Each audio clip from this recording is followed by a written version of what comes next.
Sobat BSJD yang dikasihi Tuhan, salam sejahtera dan semangat pagi untuk kita semua. Puji syukur kepada Tuhan karena kita masih dipercayakan kehidupan pada hari ini. Dan sebelum bersama-sama kita memulai aktivitas kita pada hari ini, mari kita bersama-sama mempersiapkan diri kita untuk merenungkan akan firman Tuhan pada hari ini. Saya ajak Sobat BSJD untuk membuka Alkitab. Kita buka kitab Kejadian pasal 37 ayat yang ke-12 sampai ayat yang ke-36 dengan judul Yusuf dijual ke tanah Mesir. Beginilah firman Tuhan. Pada suatu kali pergilah saudara-saudaranya menggembalakan kambing domba ayahnya dekat Syichem. Lalu Israel berkata kepada Yusuf, "Bukankah saudara-saudaramu menggembalakan kambing domba dekat Syichem? Marilah engkau kusuruh kepada mereka." Sahut Yusuf, "Ya Bapa." Kata Israel kepadanya, "Pergilah engkau melihat apakah baik keadaan saudara-saudaramu dan keadaan kambing domba, dan bawalah kabar tentang itu kepadaku." Lalu Yakub menyuruh dia dari lembah Hebron, dan Yusuf pun sampailah ke Syichem. Ketika Yusuf berjalan ke sana kemari di padang, bertemulah ia dengan seorang laki-laki yang bertanya kepadanya, "Apakah yang kau cari?" Sahutnya, "Aku mencari saudara-saudaraku. Tolonglah katakan kepadaku di mana mereka menggembalakan kambing domba." Lalu kata orang itu, "Mereka telah berangkat dari sini sebab telah kudengar mereka berkata, 'Marilah kita pergi ke Dotan.'" Maka Yusuf menyusul saudara-saudaranya itu dan didapatinyalah mereka di Dotan. Dari jauh, ia telah kelihatan kepada mereka. Tetapi sebelum ia dekat pada mereka, mereka telah bermufakat mencari daya upaya untuk membunuhnya. Kata mereka seorang kepada yang lain, "Lihat, tukang mimpi kita itu datang. Sekarang marilah kita bunuh dia, dan kita lemparkan ke dalam salah satu sumur ini, lalu kita katakan, 'Seekor binatang buas telah menerkamnya.' Dan kita akan lihat nanti bagaimana jadinya mimpinya itu." Ketika Ruben mendengar hal ini, ia ingin melepaskan Yusuf dari tangan mereka. Sebab itu katanya, "Janganlah kita bunuh dia." Lagi kata Ruben kepada mereka, "Janganlah tumpahkan darah. Lemparkanlah dia ke dalam sumur yang ada di padang gurun ini, tetapi janganlah apa-apakan dia." Maksudnya hendak melepaskan Yusuf dari tangan mereka dan membawanya kembali kepada ayahnya. Baru saja Yusuf sampai kepada saudara-saudaranya, mereka pun menanggalkan jubah Yusuf, jubah maha indah yang dipakainya itu. Dan mereka membawa dia dan melemparkan dia ke dalam sumur. Sumur itu kosong, tidak berair. Kemudian duduklah mereka untuk makan. Ketika mereka mengangkat muka, kelihatanlah kepada mereka suatu kafilah orang Ismail datang dari Gilead dengan untanya yang membawa damar, balsam, dan damar ladan dalam perjalanannya mengangkut barang-barang itu ke Mesir. Lalu kata Yehuda kepada saudara-saudaranya itu, "Apakah untungnya kalau kita membunuh adik kita itu dan menyembunyikan darahnya? Marilah kita jual dia kepada orang Ismail. Tetapi janganlah kita apa-apakan dia karena ia saudara kita, darah daging kita." Dan saudara-saudaranya mendengarkan perkataannya itu. Ketika ada saudagar-saudagar Midian lewat, Yusuf diangkat ke atas dari dalam sumur itu, kemudian dijual kepada orang Ismail itu dengan harga 20 shikal perak. Lalu Yusuf dibawa mereka ke Mesir. Ketika Ruben kembali ke sumur itu, ternyata Yusuf tidak ada lagi di dalamnya. Lalu dikoyakkannya lah bajunya, dan kembalilah ia kepada saudara-saudaranya. Katanya, "Anak itu tidak ada lagi. Kemanakah aku ini?" Kemudian mereka mengambil jubah Yusuf dan menyembelih seekor kambing, lalu mencelupkan jubah itu ke dalam darahnya. Jubah maha indah itu mereka suruh antarkan kepada ayah mereka dengan pesan, "Ini kami dapati, silahkanlah Bapa periksa. Jubah ini milik anak Bapa atau tidak?" Ketika Yakub memeriksa jubah itu, ia berkata, "Ini jubah anakku.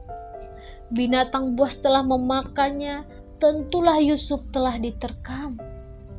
Dan Yakub menggoyahkan jubahnya lalu mengenakan kain kabung pada pinggangnya, dan berkabunglah ia berhari-hari lamanya karena anaknya itu. Sekalian anaknya laki-laki dan perempuan berusaha menghiburkan dia, tetapi ia menolak dihiburkan serta katanya, "Tidak, aku akan berkabung sampai aku turun mendapatkan anakku ke dalam dunia orang mati." Demikianlah Yusuf ditangisi oleh ayahnya. Adapun Yusuf, ia dijual oleh orang Midian itu ke Mesir kepada Potifar, seorang pegawai istana Firaun, kepala pengawal raja. Amin untuk pembacaan Alkitab kita pada hari ini. Sobat BSJD yang dikasihi Tuhan, pada pagi ini kita kembali mengingat dan memahami tentang seorang tokoh Alkitab yang sudah tidak asing bagi kita, yaitu Yusuf. Yusuf merupakan putra seorang Yakub dan ia memiliki 11 saudara. Dan hari ini firman Tuhan yang kita baca menceritakan tentang bagaimana saudara-saudara Yusuf ini menjual Yusuf ke tanah Mesir. Diceritakan untuk kita bahwa Yusuf diminta oleh ayahnya untuk mendatangi saudara-saudaranya yang sedang menggembalakan domba-domba di Sikem. Ketika ia pergi mendatangi saudara-saudaranya, inilah menjadi awal mula Yusuf dihianati dan dijual seharga 20 shikal perak oleh saudara-saudaranya. Sobat BSJD yang dikasihi Tuhan, hari ini kita diperhadapkan pada sebuah cerita yang begitu menyedihkan, di mana diceritakan tentang kejahatan yang dilakukan oleh orang terdekat Yusuf, yaitu saudara-saudaranya. Jika kita membayangkan diri kita berada di posisi Yusuf, tentu saja kita dapat merasakan betapa menyedihkannya dan betapa sakitnya ketika kita dihianati oleh orang terdekat kita, apalagi oleh keluarga kita, padahal kita berada di posisi begitu percaya dan begitu mengasihi mereka. Tapi apa yang kita dapat malah sebuah pengkhianatan yang begitu mengecewakan.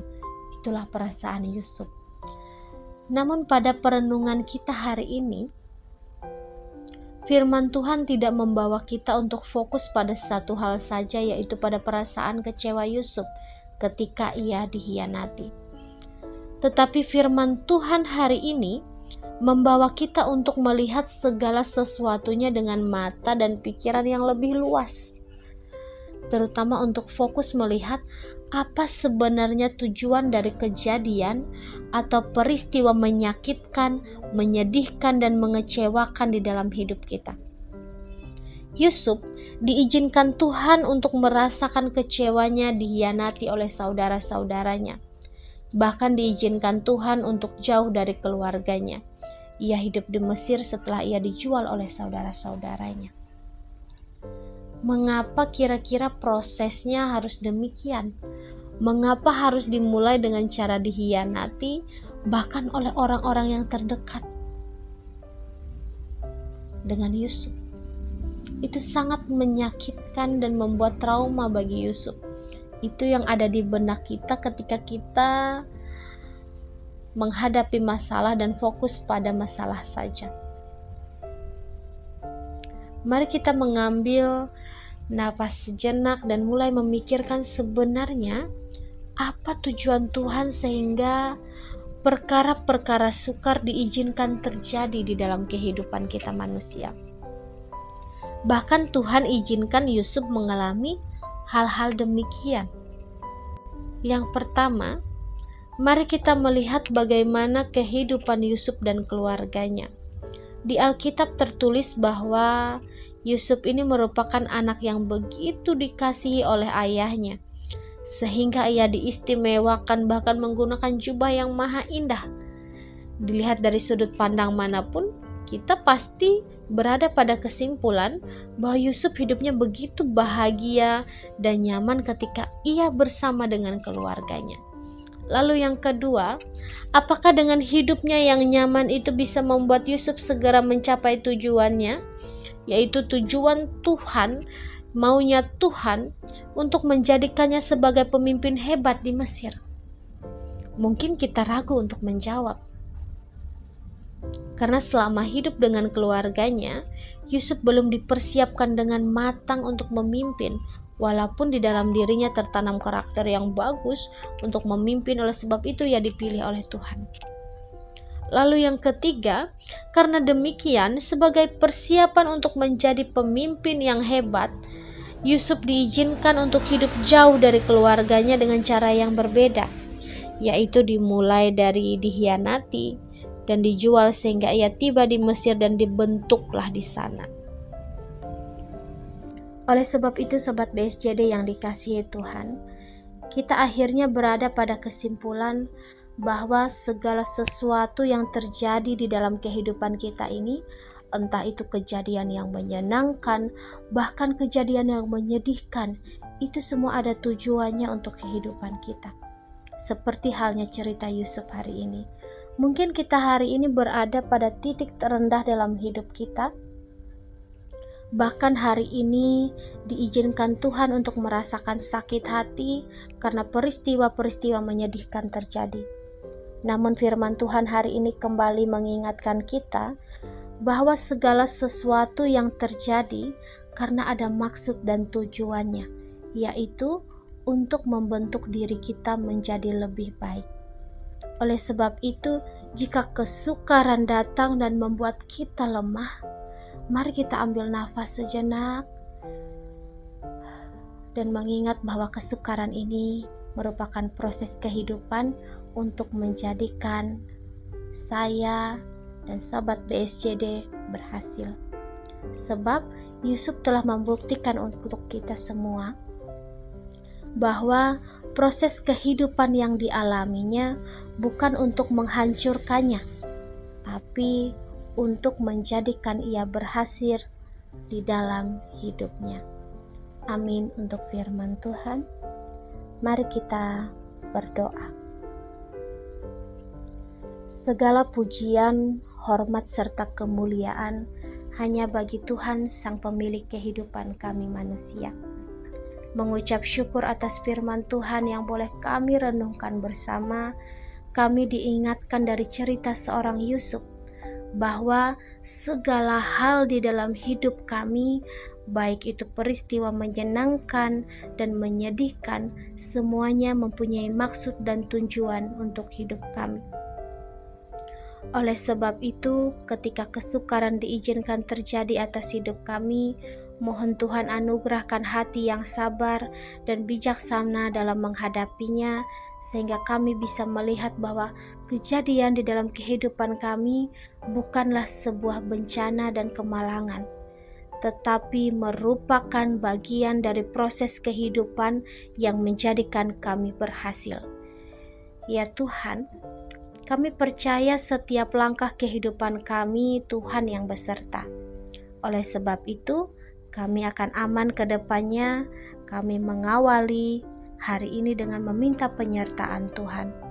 Mohon tuntunan-Mu dalam segala hal di hidup kami sepanjang hari ini.